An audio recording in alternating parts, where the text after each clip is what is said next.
ئەنوەر پاشا مەبەستم یەکێ بوو لە دیارترین سەرکردایەتەکەی ئیتیحاد و تەرەقی خۆی کە باوکی ئەو پۆلۆنیە لە فترەیەکە ئیسلامەتی وەرگرت و پاشان هەڵگەڕایەوە لە ئیسلام. هەروەها جاوید پاشا یا قەرەسوو کابراایە کە بەناوی عەمانوئیل قەرەسوو ئەوەیە کە لەگەڵ هێرتزل دامەزرێنەری بزوتنەوەی زایۆنیزمی تیۆدۆر هێرتزل کە پێکەوە ئەچن بۆ لای سوڵتان عەبدولحەمید و ئەڵێن ئێمە ئەو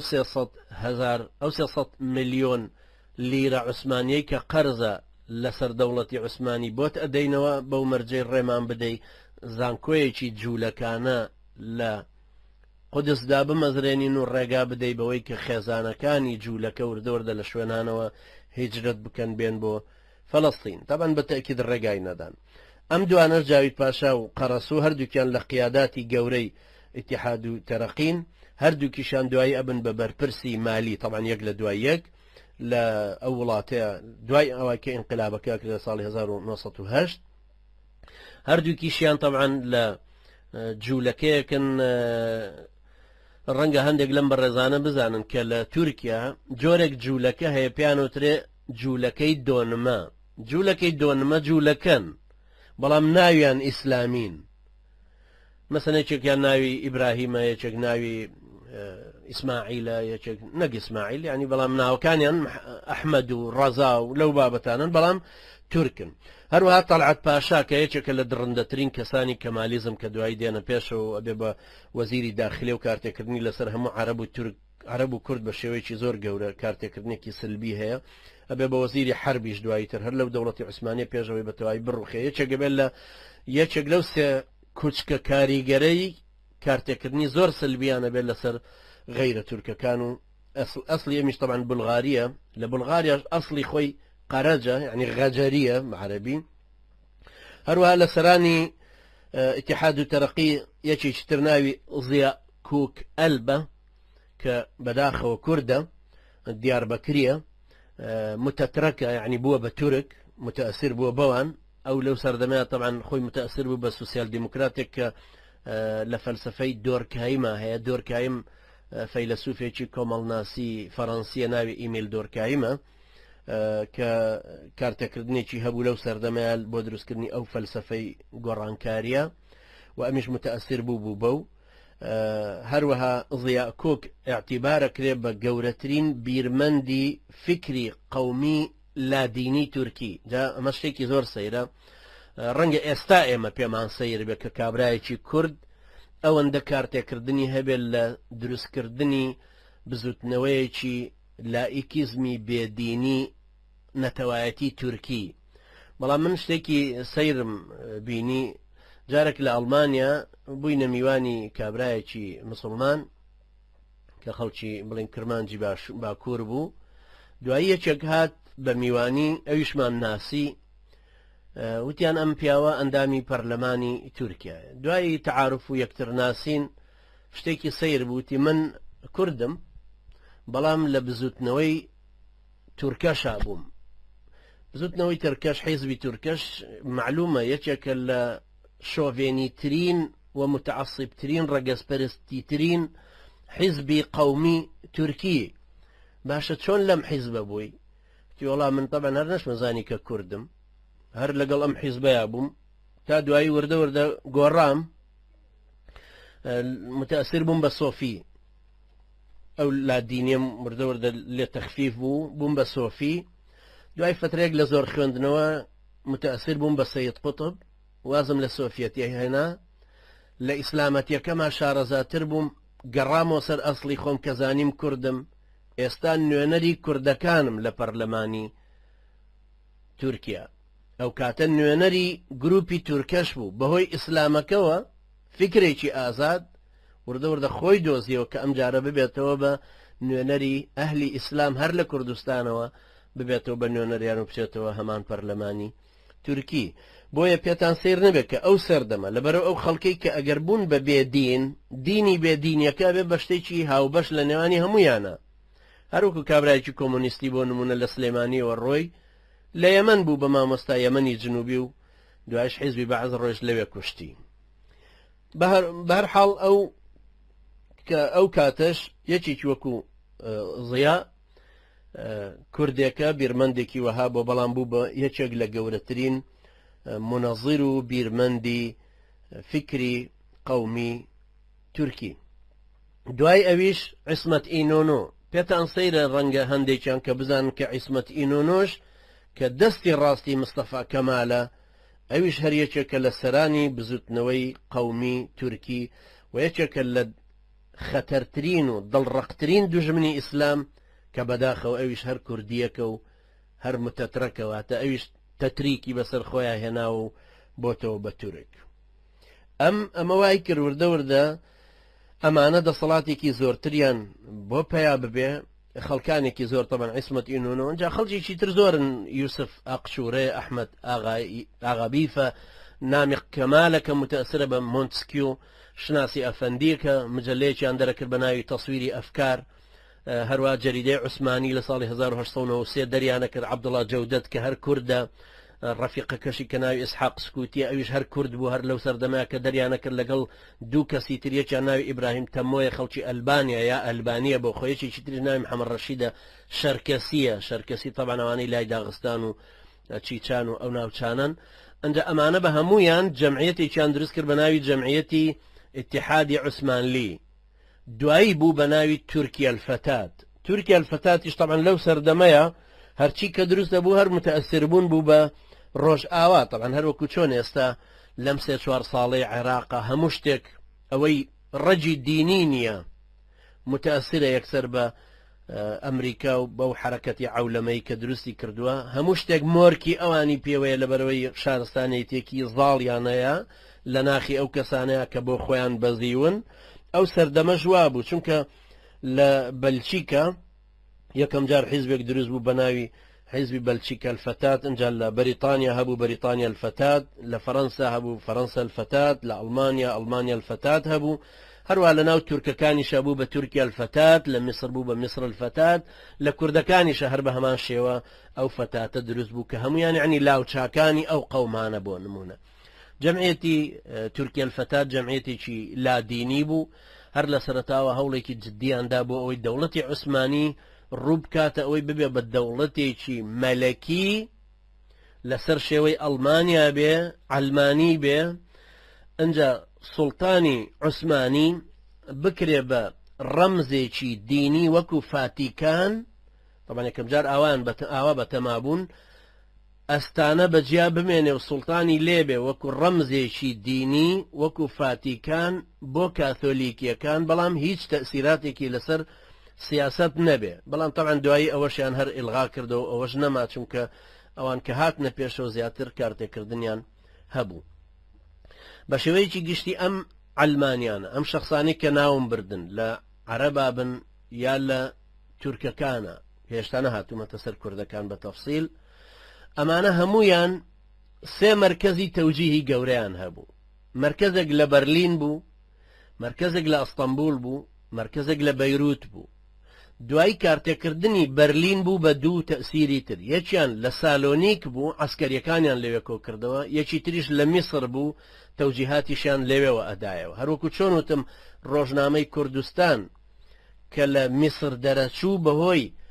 ئەرمەنیەکانەوە ئەهاتەوە بۆ شام بڵاوە بۆەوە ئەمانیش هەرچی شتێکیان کە دەرەکرد لەو سەردەمەیە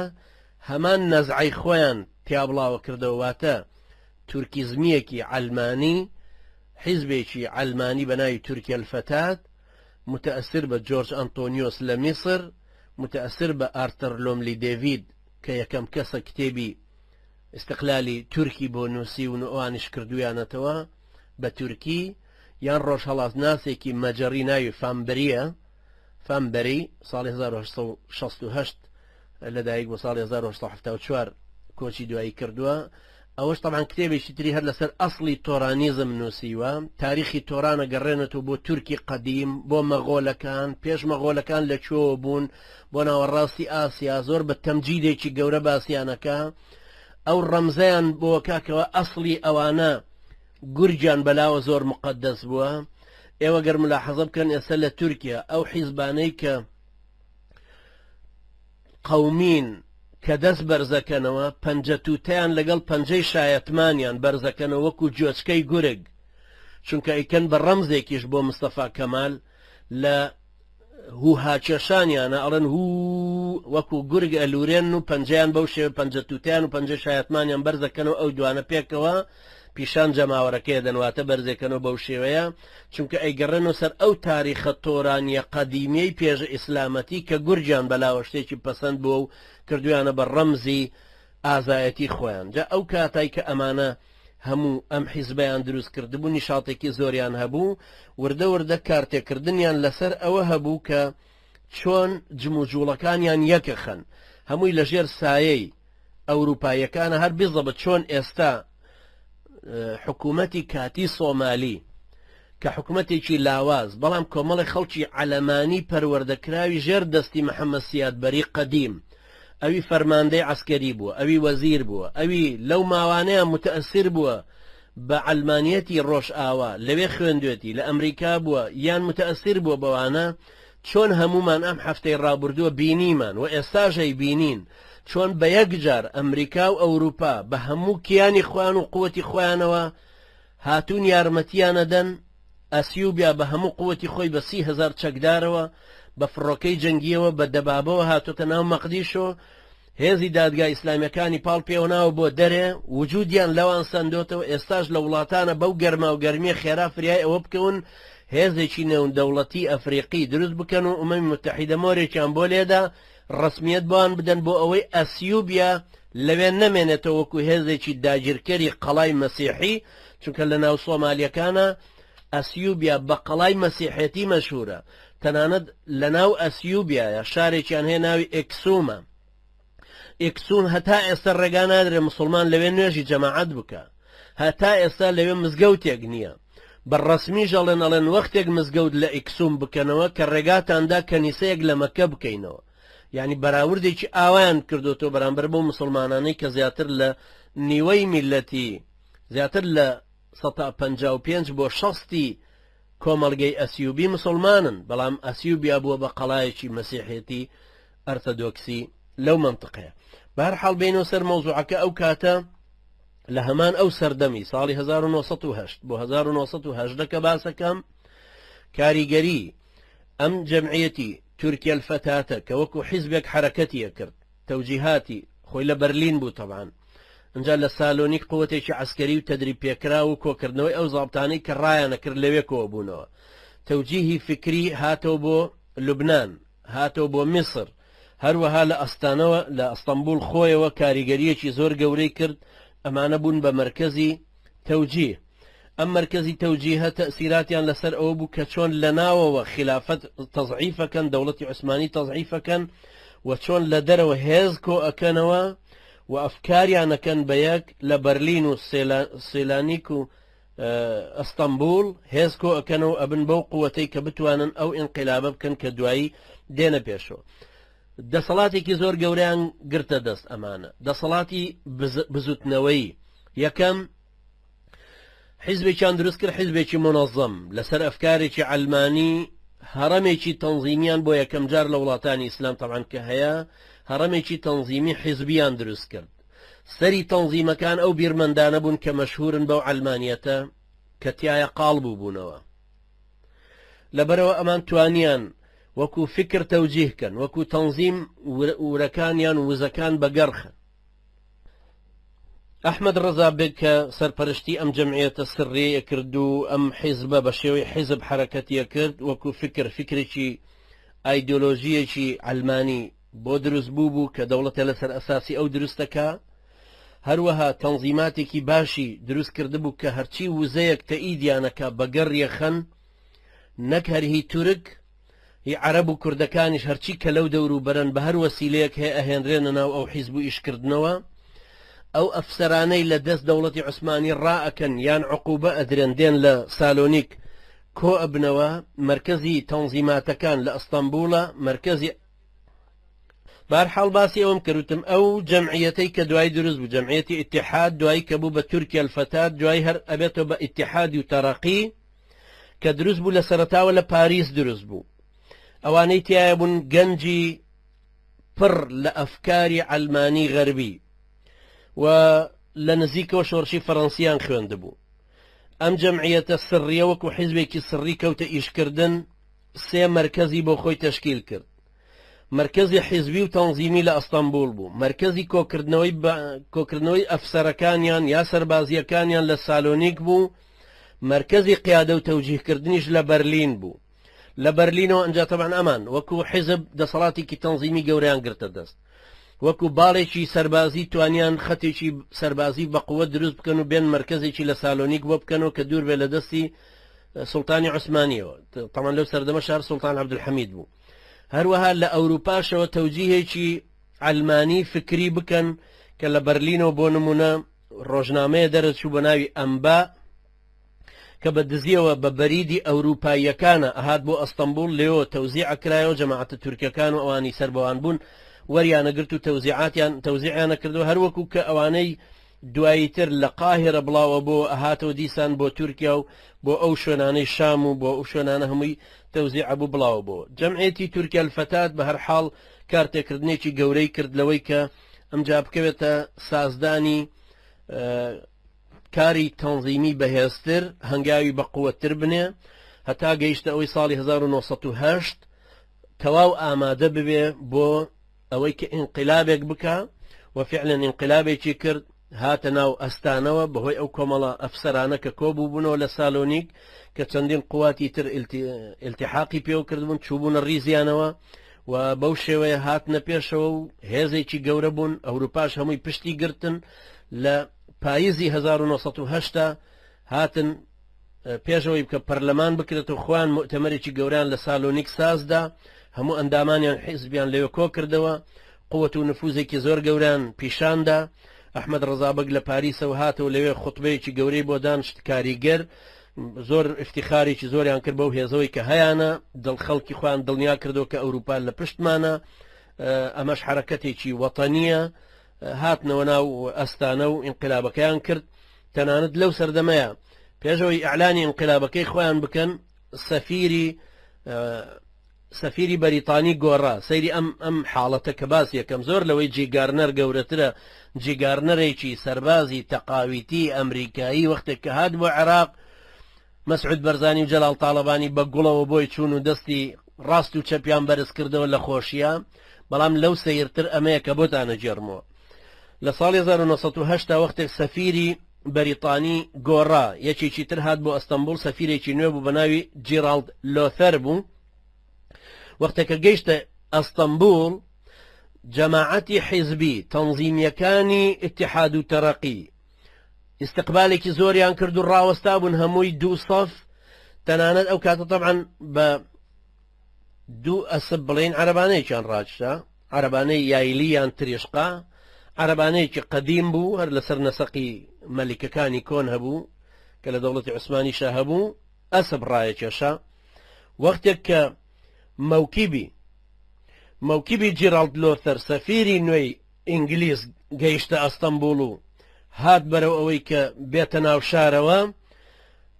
جەماعەتی ئیتیحاد و تەرەقی ئەوەندە بە حەماس بوون بۆ ئیستیقبالی، ئەوەندە بە ئەمیر و بە گەورەی خۆیان نەزانی، ئەوەندە بە دڵسۆزی خۆیان نەزانی، هاتن ئەسپەکانیان لێ کردەوە لە عەرەبانەکە، خۆیان بە ڕیز چوونە ژێردار و چەرم و قایشی عەرەبانەکە و بە هەمویان عەرەبانەکەیان ڕاکێشا بەرەو ئەو شوێنەی کە وەکو دارسەڵتەنەیەک بوو کە ئینقلابەکەیان، یا بەرەو ئەو شوێنەی کە ئەیان برد بەرەو ببورن، ئەیان برد بەرەو سەفارەتخانەی ئینگلیزی. بەو شێوێ تەنانەت یەکێک لە دیبلۆماسی ئینگلیزیەکان لەسەری نووسیون ئەڵێ تەنانەت ئەوەندە حەریص بوون لەسەر هەنگاونان بە دڵی ئێمە، جاری وا هەبوو هەنگاوی دووەمیان پێش هەنگاوی یەکەمەنا. یعنی خۆی تەمەن ئەمە شتێکی مستەحیلە ئینسان دایمە هەنگاوی یەکەمە نێنجا هەنگاوی دووەم. یعنی ئەوەندە گاڵتە بە عەقڵیانەکە، چۆن برێمەر گاڵتە بە عەقڵی مەسعود بەرزانی و جەلال تاڵەبانی و مەجلسی حکومەکە. تەبعاً هەموو صیفەتی غەربیەک هەمویان وان، چونکە لە غەترەسەیەکەوە دێن، لە تەکەبورەکەوە دێن، لە لوتبەرزیەکی حەزاریەوە دێن. خەڵکی تر هەمووی بە ئەو ئەسپی عەرەبانانە، ئەسپە عەرەبانەکان بە شەریفترە زانن، چونکە زانن ئەگەر ئەسپەکە عەقڵی پێنەشکە ئەمانە وەکو کەر عەقڵی خۆیان خستووەتە لاوە، دوایی بە هەمویان دار و چەرم و قایشی عەرەبانە سەفیرەکە ئەگرن و ڕایەکێشن بە هەمویان بەخۆشیەوە ئەیبەن بەرەو یعنی چنە شوێنی وڵاخەکان لەبەر خاترەوەی کە ئینگلیز بێ لەوێ حکمکە لەبەرەوە بەڕاستی ئەمە شتێکی زۆر چاوەڕوان کراوە لە هەموو ئەلمانیە کە دینی بەرداوە کە ئازادی خۆی واز لێ هێناوە بۆ خەڵکیی تر کە بەو شێوە بێت جەماعەتی ئیتیحاد و تەرەقی دوای ئەوە بە ئەفسەرەکانیان توانیان انقلابێکی گەورە بکەن کە بێن لە ساڵی 1970 بێنە ژوورەوە بۆ سوڵتان عەبدولحەمید و بیخەنە کەنارەوە پاشان محەممەد ڕەشاد بێن نەشوێنی کە محەممەد ڕەشاد کابرایەکی جێل بوو کابرایەک بوو قسەکانی هەلق و مەلق بوون قسەکانی مرتب نەبوون بەڵام ئەویشیان هەردانا بوو لە شوێنێکا کە مهم ئەوەیە خلافەتیان لە ملی ئەو بەست و ئەویان ناونا سوڵتان و مەلایەکیان هێنا بەیعەتی دایە و ئەوانی تریش بەیعەتیان دایە هەروەکو لەسەر ئەو سیستم و کولتورەی کە ئەوان ئەڕۆیشتن بەو شێوە هێنان و ئەویش بوو بە خەلیفە تەنانەت ئەنجا وای لێ هات وردە وردە کەوتنە ئەوەی کە ئیعلانی تورکیزمی خۆیان بکەن تورکایەتی خۆیان بکەن ئەنجا محارەبەی هەرچی شتێک کە عەرەبیە کە کوردیە بکەونە بەرهەڵستی تەنانەت لە ساڵی تەواو نەکرد لە پاییزی 1970 ئەوان کە هاتنە ناو ئەستەمبوڵ و دوای انقلابەکان لە زستانە کرد لە هەر لە 1909 لە بەهارە دوای 5 مانگ لەو حادیسەیە لەو انقلابە سەفیری عوسمانی یان ئەو تورکە نوێیانە لە ئەمریکا بەیانێکی دەرکرد کە نابێ هیچ کەس نامە بنووسێ بۆ سەفارەتخانەکەیان ئیلا بە تورکی نەبێ لەبەرەوەی تر بڕیاریاندا کە ئەبێ هەرچی کەسێک کە ڕعایای دەوڵەتی عوسمانی نوێیە واتە تورکیزمی نوێیە کە ئەو کاتە 9 ملیۆن کەس لە ئەمریکا ئەژیان هەمویان ئەبێ بە زمانی تورکی بنووسن تەنانەت سەیرەکەی ئەوەیە کە کەسیان تیانە بوو کە بتوانێت بە تورکی عریزەیە بنووسێ لەبەرەوە سەفارەتی عوسمانی لە ئەمریکا داوای لە تورکیزمەکان کرد کە ئەوان لە ئەستانەوە لە ئەستەمبوڵەوە خەڵک بنێرن بۆ تورکیا بۆ ئەمریکا بۆ ئەوی فێری تورکیان بکە بە هەر حاڵ ئیتر لەو فترەیەوە مەئەساتێکی گەورە دروستە بێ کارتێکردنێکی زۆر گەورە دوایی دروستە بێ لەسەر کوردەکان هەروەها لەسەر عەرەب بەڵام هێشتا ئەو کوردانەی کە لەناو ئەم حرەکەتە عەلمانیەیە بوون ئومێدێکیان بەوە هەبوو کە ئەوانیش ئەکەونە سەر ئەو مافانەی کە پێویستە بە کوردیش بدرێ لەبەرەوەی هەروەکو ئەزانین مستەفا کەمالیش هەرباسی ئەوەیە کرد کە ئازادی هەموو میلەتانە درێ ڕسمی هەیە لە کوردستانی باشووری ئێمەیە کوردستانی باکووری ئێمەیە ڕسمی هەیە کە ئەچێتە سەر گۆڕی ئەولیا و پیاو چاکان و لەوێ نوێژەکە بۆی سەرنجی خەڵکەکە زیاتر ڕاکێشێ بەڵام ئەوەش هەر کارێکە وەکو ئەوانەی ترکە کردویانێکی وەکو جاوید پاشا یان ئەنوەر پاشا یان ئەو تاغوتانەی تر ئەحمەد ڕەزا و ئەوانی ترکە کردویانە بۆ سەرنج ڕاکێشانی خەڵکی بۆ ئەوەی هەرچۆنێک بێ خەڵکی لە سوڵتان عەبدولحەمید بکەنەوە ئەو فکرە ئیسلامی کە هەبوو بۆ دروستکردنەوەی خلافەی ئیسلامی و فکرەی جامعەی ئیسلامی تەضعیف بکرێتەوە بۆی تۆرانیزمەکە بێتە شوێنی و ئەوەش بووە بە کارتێکردنێکی واکە بەو شێوەیە ئەحداسەکان بێنە پێشەوە بەڵام دوایی زۆر بەداخەوە کوردەکان لەوێشە حتا عەلمانیەکان کە هاوکار بوون لە تورکیا الفتات ئەوانش دوایی دەستیان لە هەمبانەی بەتاڵەوە دەرەچێ ئەگەنە ئەو نەتیجەی کە خۆشیان کارکەنارەکرێن وەکو هەر کەسێکی ترکە خزمەتی کوفری کردبێ ئیتر خوای پەروەردگار ئێمەش وێوەش سەرکەوتوو بکە نەبین بە خەڵکێک ئاقلی خۆمان بە خۆڕایی بدەینە کەسانێکی تر و ئازادی خۆمان لە دەست دەین بۆ کۆمەڵێک هوتاف و بۆ کۆمەڵێک دروشم و بۆ کۆمەڵێک قسەی زەرد و سوور کە بەڕاستی لە مایەپوتی زیاتر هیچ شتێکی تری لێنەوە شاوەتەوە زۆر بەداخەوە کوردەکان لەو سەردەمەیە کە دەوڵەتی عوسمانی ڕما و ئاسەواری نەما ئەو دەوڵەتە بەرفراوانە گەورەی لە هەموو شوێنێکەوە حکمیە کرد لە یەمەنەوە هەتا مەغریب لە مەغریبەوە هەتا ئەستانە و لەو شوێنانە هەمووی حکمیە کرد هەموو بەڵقان و هەتا گاتەوە چیچان و داغستان و ئەوانە حکمیە کرد وردە وردە پوکایە و بوو بەو حدودە تورکیایی کە دوایی ڕسم کرا وردە وردە وەکو نەخشەیەکی جوگرافیایی دوایی بۆی ڕسم کرا بەڵام بەداخەوە کوردەکانی ئێمە لەو سەردەمەشانەیان توانی ئەو هەلە بقۆزنەوە کە بتوانن قەوارەیەکی کوردی بۆ خۆیان بسازێنن بۆیە بە شتێکی غەریبیشی مەزانن کە ئەوانەی ئێستاش بە هەمان شێوە ناتوانن ئەو قەوارەیە دروستکەن چونکە کە بارودۆخی ئێستا هەرچەندە بۆ کوردستانی باشووری ئێمە لەبار بوو دوای ڕمانی سەددام بەڵام لەبەرەوەی خاوەن بڕیاری سیاسی کوردی بە نەزەری من ئازاد نەبوون و ئەو جورئەتەشیان نەبوو نەیانتوانی ئەو هەنگاوە گەورەیە بنێن کە زۆر بەداخەوەیژە گەڕێتەوە بۆ سەر ئەو فکرە نامۆیی کە هەڵیان گرتووە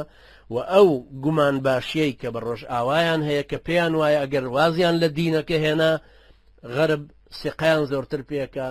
ڕۆژاوە متمانیان زۆرتر پێکە بواریان زیاتر بۆ کاتۆ کە مافێکی قەومی بەدەستبێنن هەنگاوێک بێ بۆ دروستکردنی دەوڵەتێک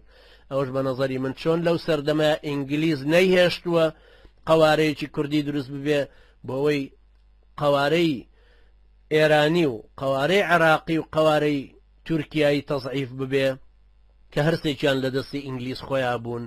ئێستاش بە هەمان شێوەیە ئەمریکا نایەوێ هیچ قەوارەیەکی کوردی دروست ببێ کە قەوارەی مرکزیەتی عراق زەعیفکە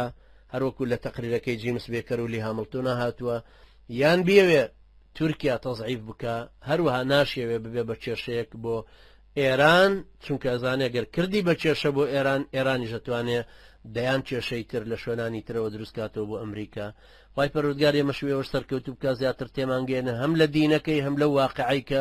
بە دینەکەیەوە تایە حرەکەت دەکەین دۆست و دوژمنی خۆمان باشتر بناسین باشتر بگەڕێنەوە سەر خوێندنەوەی ڕووداوەکان و کاریگەری هەموو هێزەکان لەسەر یەکتری و هەروەها لەسەر کوردی خۆمان